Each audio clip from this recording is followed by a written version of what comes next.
under fair skies. Now looking at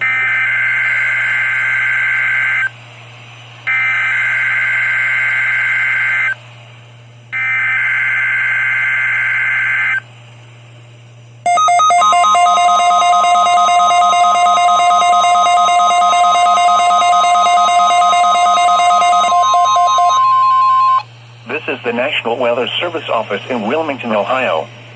The preceding signal was a test of the weather radio station KIG, 86 Columbus, Ohio, public warning system. During potentially dangerous weather situations, specially built receivers can be automatically activated by the signal to warn of the impending hazard. Tests of the signal and receiver's performance are normally conducted by the National Weather Service between 11 a.m. and noon each Wednesday. If there is a threat of severe weather, the test will be postponed to the next available good weather day. Reception of this broadcast, and especially the warning alarm tone, will vary at any given location. This variability, normally more noticeable at greater distances from the transmitter, can occur even though you are using a good quality receiver in good working order.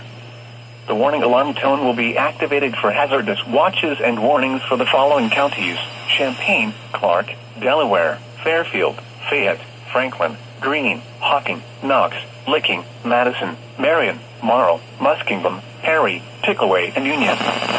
This concludes the weekly test of weather radio station KIG, 86 Ohio.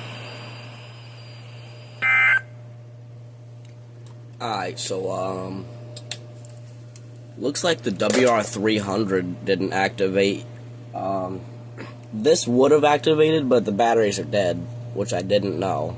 I charged them yesterday, so I don't know why that happened.